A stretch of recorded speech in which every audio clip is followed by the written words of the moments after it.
my name is Dwight, and welcome back to EdenState. So, if you've been following Beresheit series, you know we've been walking through what I believe is the most compressed blueprint in all of the scriptures, Genesis chapter 1, verse 1. And in the teaching episodes, we started with time as the first pillar in God's design.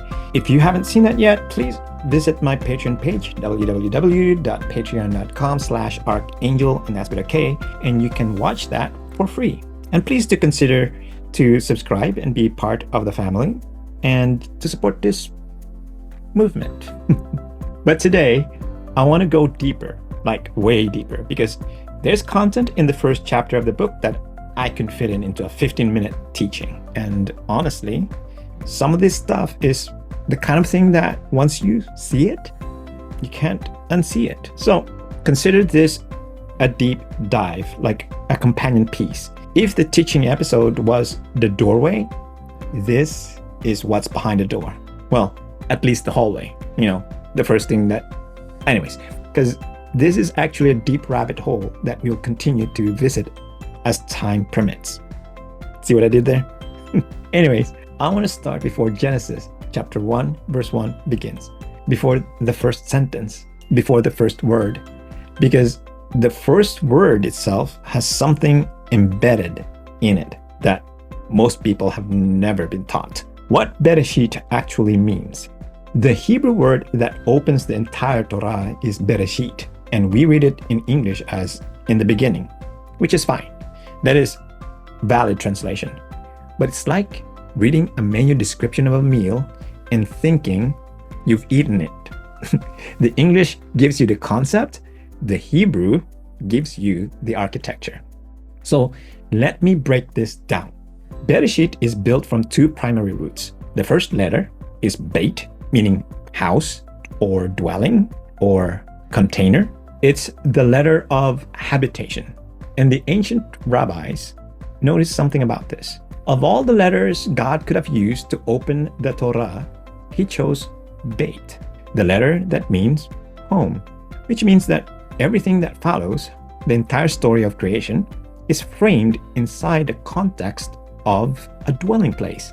God's first declaration is that this is meant to be home. And the rest of the word, Reshit, means the first, the origin, the head, the chief.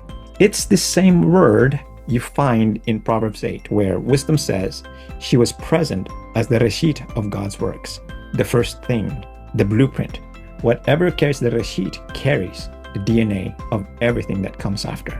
So Beresheit is not just in the beginning, it's closer to in the house of the first, or in the dwelling of the origin. Creation was spoken from within a habitation where everything already existed as a seed. The blueprint was complete before the building began, and that alone should shift how you read Genesis. But there's another layer. Now, this is where it gets really interesting, and I want you to just go with me on this one. There is a stream within rabbinical mystical tradition that teaches something that has fascinated scholars for centuries. The teaching says that before the beit of Beresheit, before the first written letter of the Torah, there is an invisible letter, an aleph. It's there, but it's not written. Now, the aleph is the first letter of the Hebrew alphabet, and what makes it unique is that it's silent. It has no sound of its own. It's the letter of breath, the presence that exists before any word is spoken. The mystics understood this as a theological statement that before God spoke, he breathed. Before there was language, there was presence. The aleph is what exists before expression. Now, here's where it gets wild. If you place the aleph before Beresheit, the word changes. It becomes Av Reshit, and Av in Hebrew means father. So suddenly, the opening of the Torah is no longer just a statement about when creation happened, it's a statement about who is behind it. The origin has an origin. The beginning has a source, and that source is not a moment. It is a father. Now sit with that for a second, because that's not just a clever Hebrew wordplay. That's a theological revelation that changes the whole trajectory of how you read Scripture. Now bring this into the New Testament. John opens his gospel, and he does this deliberately with the exact same phrasing as Genesis chapter 1 verse 1. In the beginning was the Word was with God, and the Word was God. Every Hebrew reader who encountered that sentence would have immediately heard the echo of Beresheit. John knew exactly what he was doing. He's making a claim that would have staggered his audience. He's saying that Beresheit, the beginning, the origin, the dwelling of the first, is a person, Yeshua, the living Word, the one through whom all things were made, without whom nothing was made that has been made. John is telling you that when you read in the beginning, you are not looking at a timeline. You are looking at the face of the Son. And this is where I need you to really track with me, because this next part is going to stretch some of you. I'm like, for real. If Yeshua is the Beresheit, the beginning and the end, the Aleph and the Tav, then everything was created within him, through him, and for him. Colossians 1 says all things hold together in him. He's not just the author of creation. He is the environment of creation. It didn't happen outside of God. It happened inside the Son. And if you are in him, if you are part of his body, which Paul says over and over again, then creation is not just something around you. It's something within you. The universe, the planetary system, the micro and the macro and the subatomic and the quantum is inside of you.